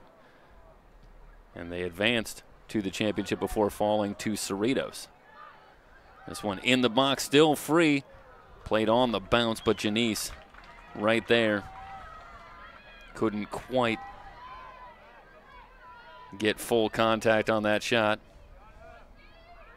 Yeah, winning this one would close a good chapter for Coach Ian Woodhead, who's had a long history of producing great teams that have just seem to have fallen short at the very end, but seems like they're on their way here. Suck Fum with the steal, and Montoya again. They can't get it away from Casey Montoya.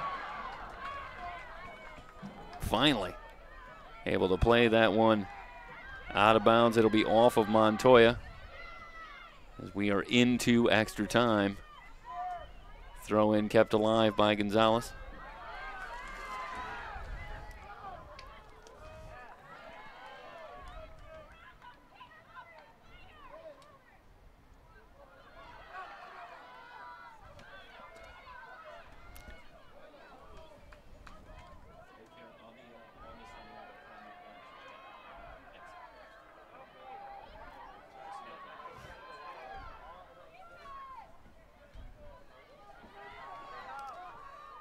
Imagine, Greg, as we kind of estimate here, but a couple of minutes probably of stoppage time. There was a couple of breaks in this second half, but obviously precious few potential attacks left for Lake Tahoe. Still need one. Yeah, you can't imagine more than 3 minutes in extra time because there hasn't been that much, but there has been a few. But perhaps a little bit of light here for Lake Tahoe. That pass centered up, but sent back out. And all the way now back into Tahoe territory. We'll have a throw in, and a couple of attacks here in this last few minutes for Tahoe, but every time they center up, it seems there's a blue jersey. Lob pass ahead and just in front. Neighbors there just in front of Walcott. Whistle comes. This call against Tahoe. It's going to go against Angelica Hurtado. Hurtado had the goal to give Lake Tahoe the lead on Friday night. McDevitt with the drive. And just going to play this one into the corner, and I think just content to make Lake Tahoe work this one the length of the field again here in extra time. Yeah, it suits better to defensive shape, especially in these moments. If you can get the ball up and defend higher up on the field and prevent less attacks going to goal. But I think for me the story has really been the diversity of the Santiago Canyon strikers, not only to hold the ball and turn in space, but now in this moment to be very content to hold the ball off, hold the defenders off and shield and allow the time to weigh down.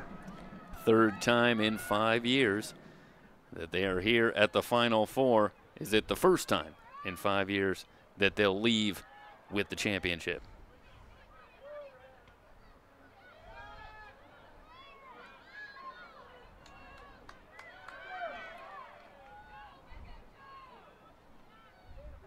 Ortega able to redirect to the sideline. Breck on the give and go. Takes a little bump. You can see the anticipation from the Santiago Canyon bench. Even Coach Ian Woodhead up all the way up on the line. Coaching every play, trying to make sure he seals the deal. Listening for that whistle.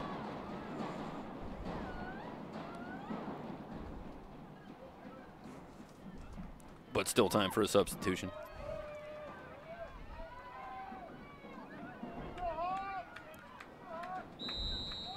Could this be the last attack?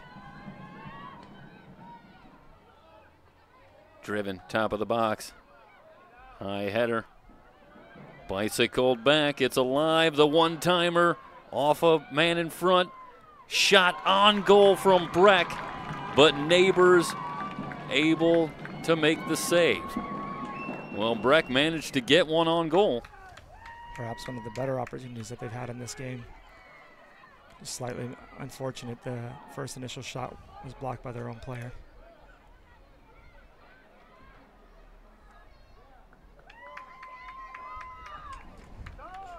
Well, that's the kind of ball that can be a little bit tricky too, through a sea of bodies, and the ball comes through, and Neighbors does a good job to bring it in.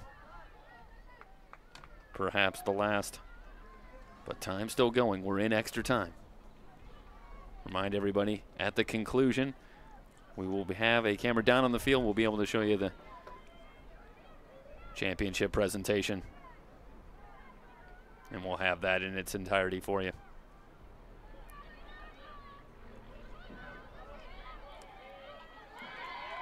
Gonzalez able to break it up, but Tahoe maintains possession. Breck, long pass in the middle. Walcott's there, but it's sent back out. Ortega plays it ahead, all the way into the corner. Santiago Canyon.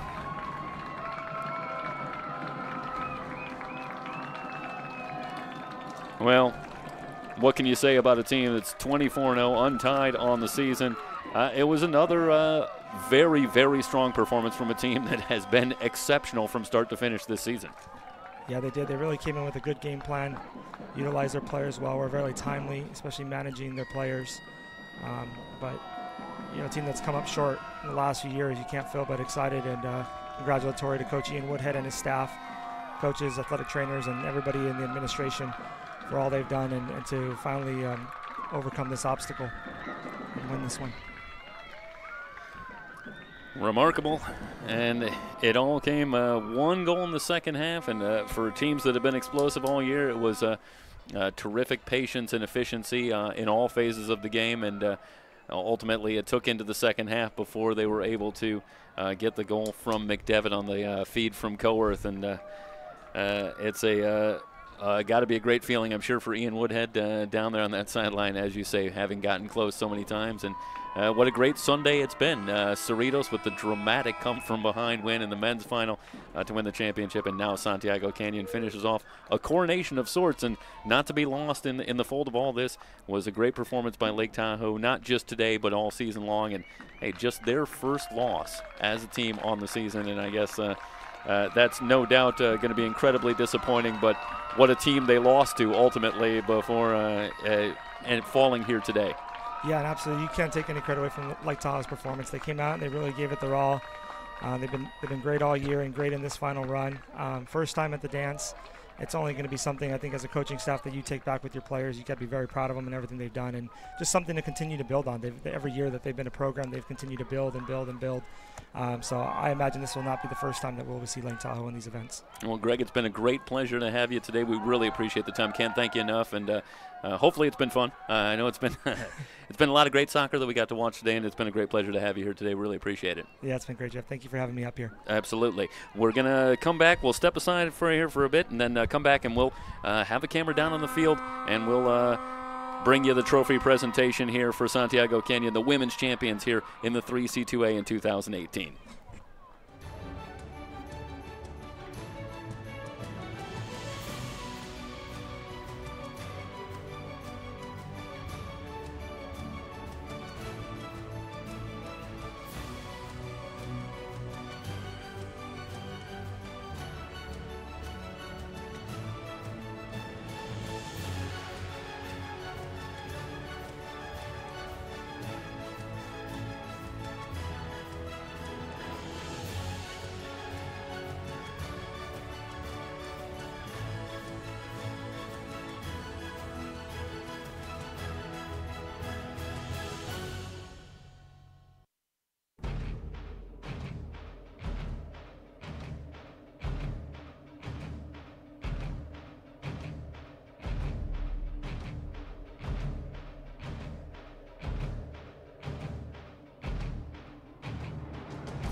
President of the Soccer Coaches Association. These individuals will assist in the formal awards presentation.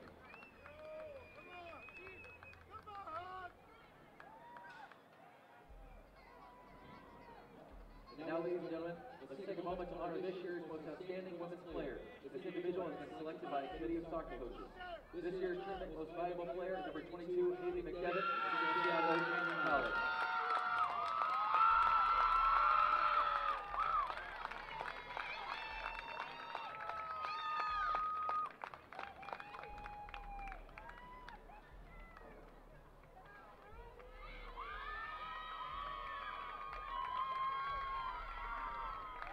Congratulations to Haley, this year's most valuable performer. Now to this year's team awards. At this time, the head coach Jeremy Evans and your team captain, Lake Tahoe Community College, please come forward to accept the team trophy as the 2018 finalist of the California Community College Athletic Association runner-up. Congratulations, Lake Tahoe Community College, for an outstanding season.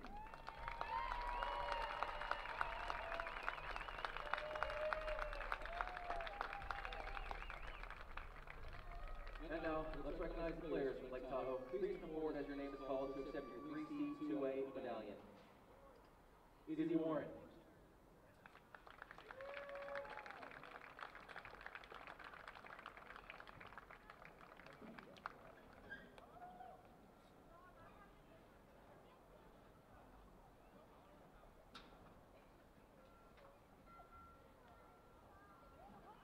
Izzy Warren. Claudia Denise.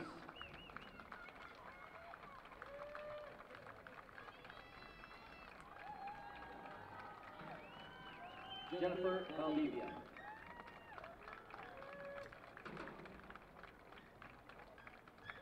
Annie Gretsch.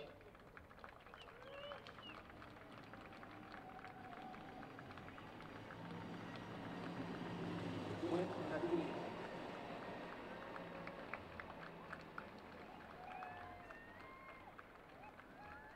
Bella Wakeling.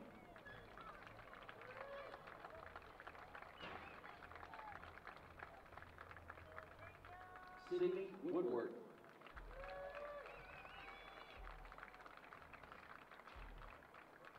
Anna Hogan.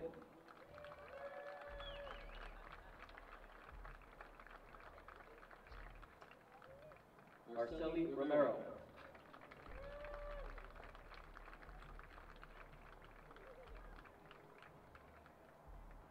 Cheyenne Banks.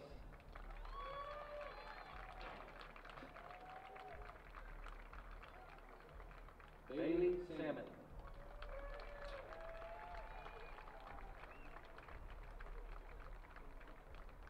Emily Roberts.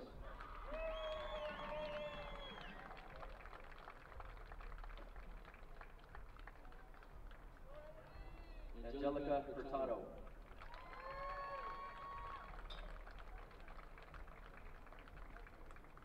Graciela Valencia.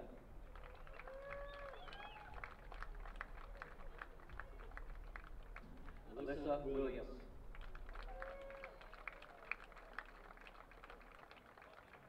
Samantha Freitas.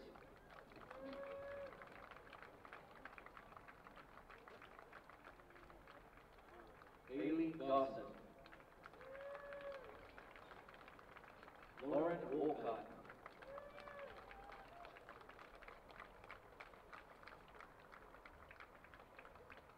Eleanor Lukeman.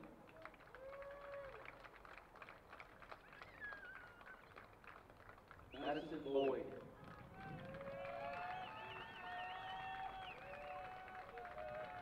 And Valerie Sue Meyer.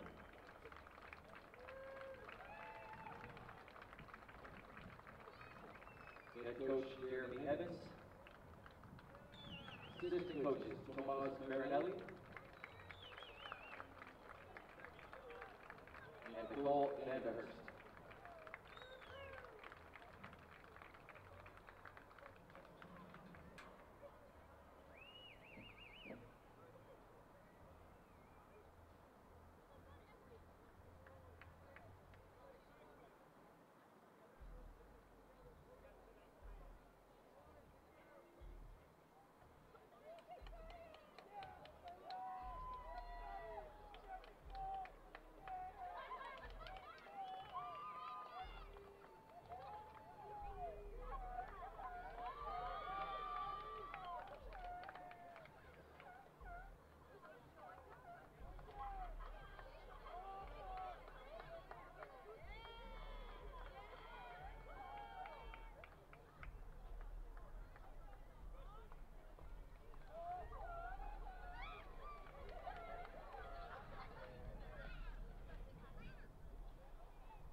Coach Ian Woodhead, team captain from Santiago Canyon College, please come forward to accept the team trophy as the 2018 finalists in the California Community College Athletic Association Women's State Soccer Championship.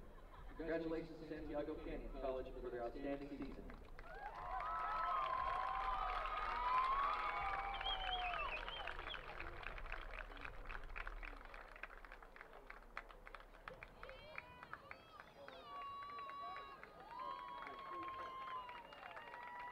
And now, please come forward as your name is called to accept your 3C 2A state medallion.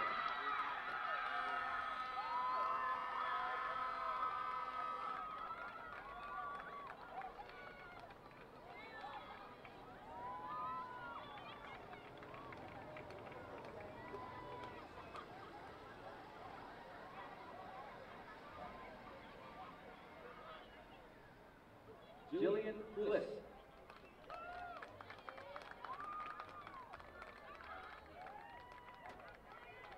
Jessica Neighbors.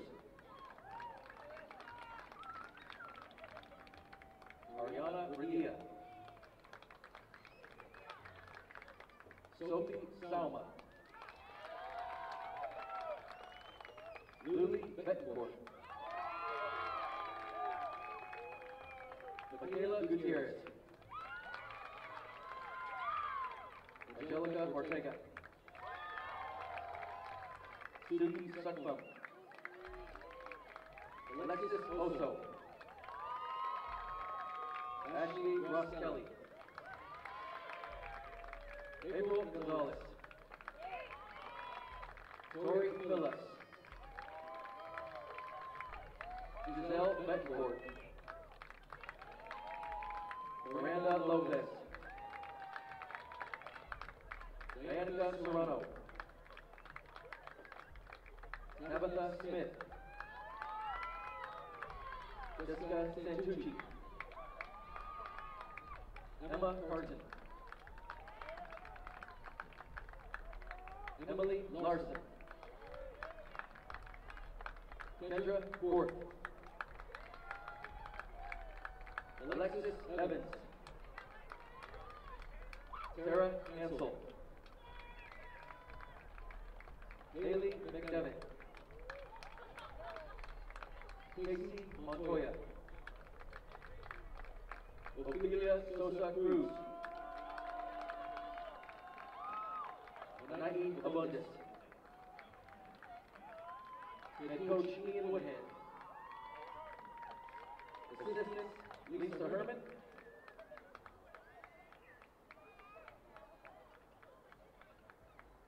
Christy Bedlin. Chris Martinez. And Evelyn Gomez.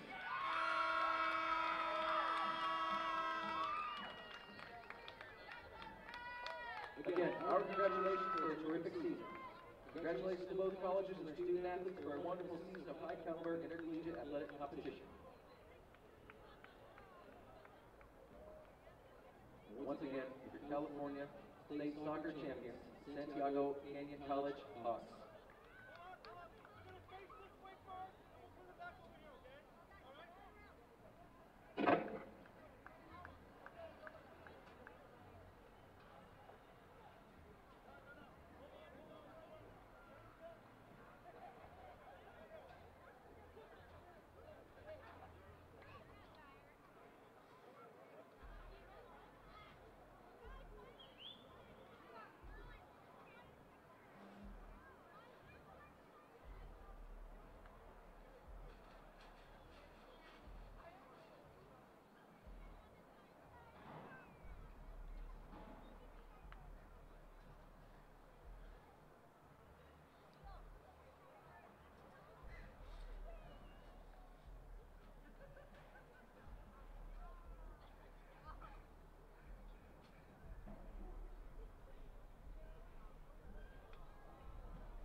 Santiago Canyon with the 1-0 win over Lake Tahoe, and they are the 2018 3C2A Women's Soccer Champions, joining Cerritos, who secured the men's championship earlier this morning.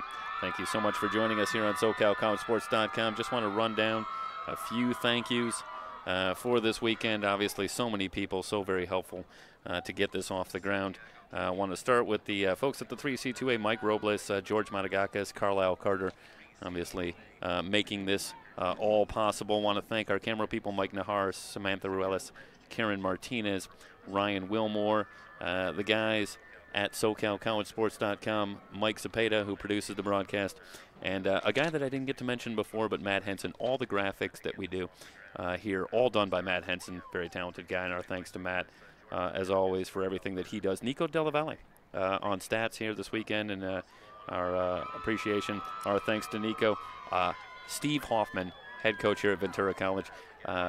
There's no way that we would have been able to do this without Steve Hoffman, who worked tirelessly. Unfortunately, Hoffy was out of town this weekend.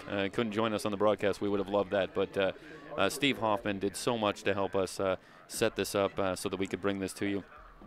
I want to thank Dustin Breakbill at San Joaquin Delta, Mike Hayden, supervising the event here at Ventura College. And lastly, definitely want to thank Nick Garcia, Dave LaTourette, and Greg Aviles, who all sat in on commentary this weekend, volunteering to do so, and we really appreciate that, and hope you enjoyed the insight that they were able to bring to the broadcast. Our deepest thanks to them for taking part.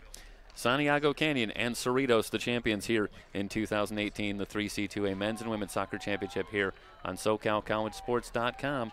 So long, everybody.